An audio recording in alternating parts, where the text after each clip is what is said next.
हा, hydrostatic paradox काय ते बघूयात आपण. स्टॅटिक म्हणजे रेस्ट. ओके, एक वेगवेगळ्या शेपचं आपण जर लिक्विडला एक वेगवेगळं शेप जर धरलं तरी पण ते लेवल इक्वल होण्याचा प्रयत्न करतो. आता इथं काय केलंय आपण, हायड्रोस्टॅटिक पॅराडॉक्स कशाला म्हटलं आपण. इथे ए एक वेगळा शेप आहे, बी एक वेगळा शेप आहे, सी त्याचा एक नोझल टाइप एक वेगळा शेप आहे, डी हा एक वेगळा शेप आहे. हे वेगवेगळे 4 वेसल्स इंटरनली आपण कनेक्ट केले आणि याच्यामध्ये लिक्विड फ्लुइड आपण फिल केलं. ओके, ते जे फ्लुइड आहे ते रेस्ट मध्ये आहे, त्याच्यामुळे त्याला काय म्हणलं आपण, स्टॅटिक हा शब्द वापरला. दुसरी गोष्ट, जर हे इंटरनली कनेक्ट असल्यामुळं इथं ऑब्झर्व करा सगळ्यांचं लेवल जे आहे ते सेम आहे, त्याच्यामुळं याच्या शेपवर काही डिपेंडन्सी नाही, त्याच्यामुळे याला काय म्हटलं जातं आपण, हायड्रोस्टॅटिक पॅराडॉक्स असं म्हटलं जातं. लक्ष द्या, एकदम सिंपल आहे, काही याच्यामध्ये अवघड नाही, काही नाही एवढंच आहे. याच्यामध्ये काय असं काही विशेष काही मोठं खूप भारी काही सांगायचं नाही. मी तुम्हाला कालच आपण बोललो होतो, एक बॉटल घेतली आपण, त्या बॉटलला इथं होल पाडलं तर सगळ्यात जास्त प्रेशर कुठं असतं, ज्याची हाईट जास्त आहे. म्हणजे the pressure is depend on the height, the pressure is depend on the density, the pressure is depend on the gravitational acceleration.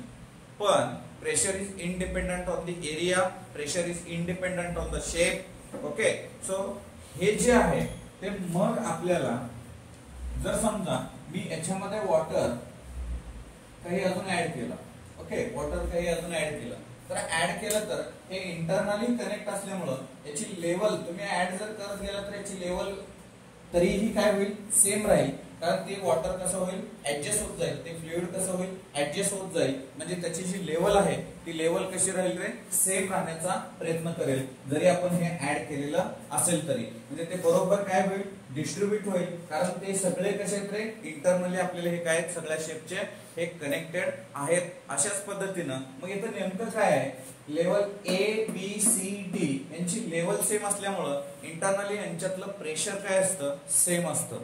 यांच्यातलं काय सेम असतं, प्रेशर हे सेम असतं.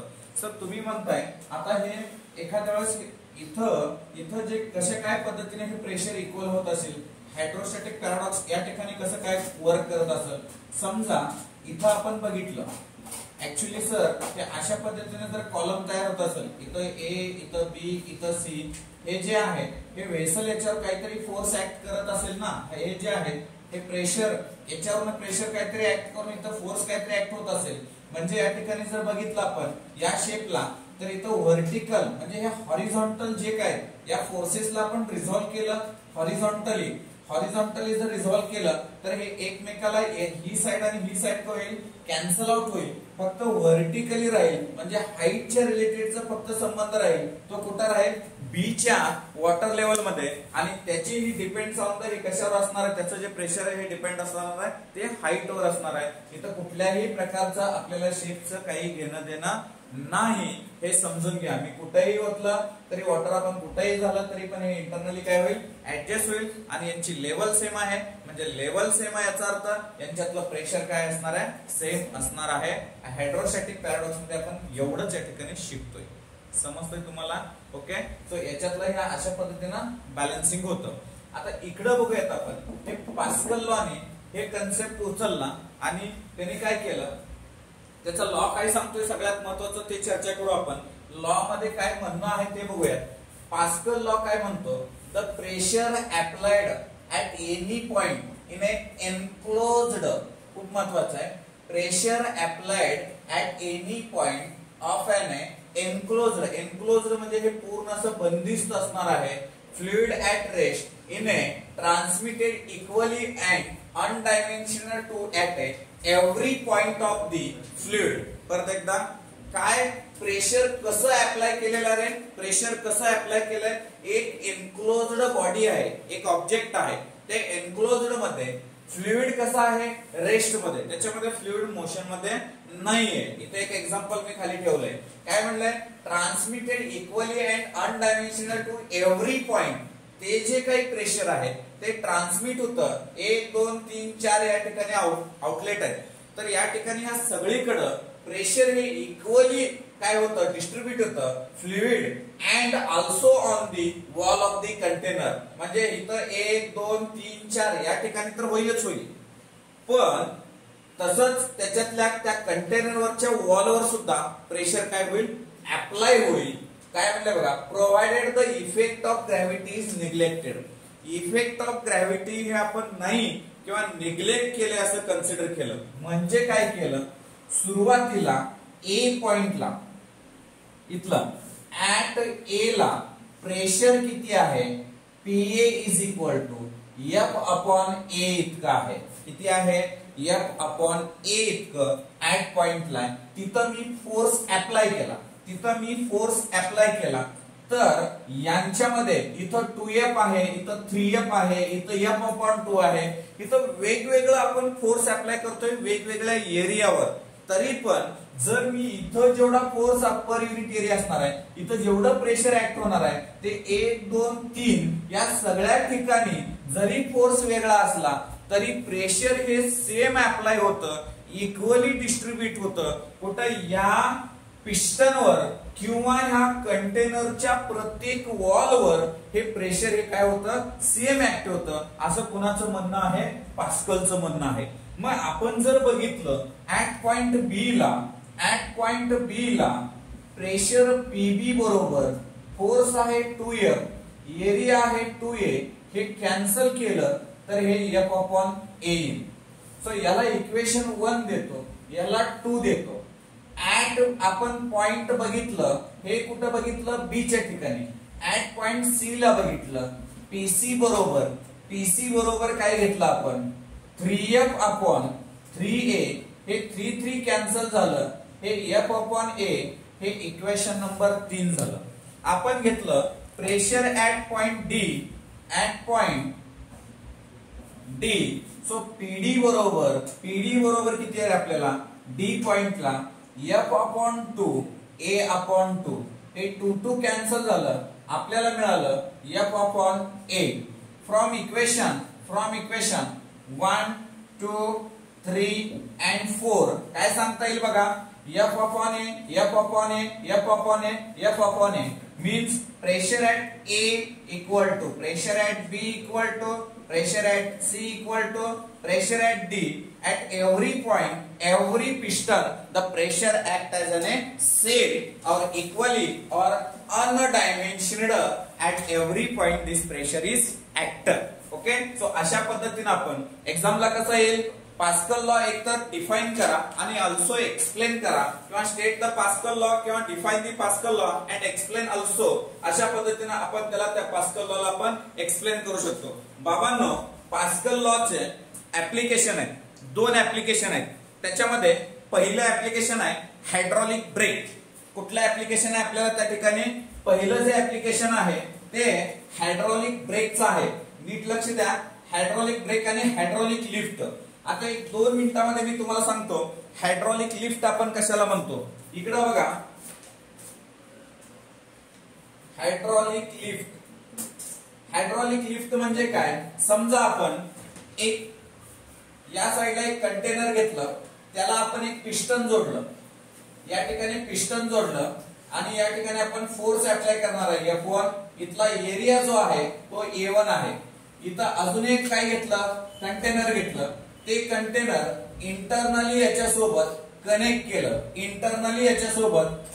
केलं. इथं आपण घेतलं हे दुसरं पिस्टन या ठिकाणी घेतलं. इथं किती फोर्स अप्लाय होतो ते काढायचं आपल्याला. समजा या ठिकाणी A1 आहे, या ठिकाणी A2 एरिया. इथं जे आहे ते प्रेशर जे आहे इथलं P1 आहे, या ठिकाणी P2 आहे. म्हणजे एक्झॅक्ट हे कुठं अप्लाय केलं जातं हे जे आहे ते इंटरनली आपण याच्यामध्ये फ्लुइड कसं आहे, रेस्ट मध्ये आहे. म्हणजे काय, हायड्रोस्टॅटिक पोझिशन मध्ये आहे. हे जे आहे ते 2 आपण वेसल इंटरनली कनेक्ट केले. इथं बघा, म्हणजे आता जर मला पंक्चर काढायचं का 4 व्हीलरचं, तर मी तुम्हाला चौघाला नेला आणि सांगितलं उचलून धर गाडी आणि मी पंक्चर काढतो, असं शक्य आहे का, नाहीये. याच्यावर सोल्युशन काय केलं आपण, जॅक वापरला, तो जॅक कशासाठी वापरतो, एकटा व्यक्ती सुद्धा ते जॅक जर आपण जर फिरवलं तर एवढी मोठी व्हेकल सुद्धा काय केली जाते, लिफ्ट केली जाते. गाडी सर्व्हिसिंगच्या ठिकाणी बघा तुम्ही, एवढी मोठी गाडी सुद्धा अज्यात असं वर ठेवली जाते आणि सर्व्हिसिंग किंवा वॉशिंग सेंटर केलं जातं. तर त्या ठिकाणी सुद्धा एक व्यक्ती येतो, तिथं काहीतरी स्मॉल फोर्स ऍक्ट करतो आणि एवढी मोठी व्हेकल सुद्धा इझिली काय होतं, लिफ्ट होतं by due to the hydrostatic fluid मुळे. म्हणजे काय होतं त्या ठिकाणी बाबांनो, हे जे इंटरनली कनेक्ट केलंय, हे जे फ्लुइड रेस्ट मध्ये यांच्यामध्ये प्रेशर सेम असतं असं कोणी सांगितलं, पास्कलने सांगितलं. सो पास्कलचं पहिलं ऍप्लिकेशन काय आहे, हायड्रॉलिक लिफ्ट आहे. म्हणजे मला स्मॉल फोर्स ऍक्ट केला, या ठिकाणी मला इथं हे P1 बरोबर F1/A1 आहे, इथं P2 बरोबर F2/A2 आहे. मी इथं स्मॉल फोर्स ऍक्ट केलं, हे जे पिस्टन आहे ना ते मुव्हेबल आहे. म्हणजे इथलं प्रेशर ही कुठे ऍक्ट होतं, इथे ऍक्ट होतं आणि इथली वस्तू काय केली जाते, लिफ्ट केली जाते किंवा उचलली जाते, ती कितीही जड असेल तरीही.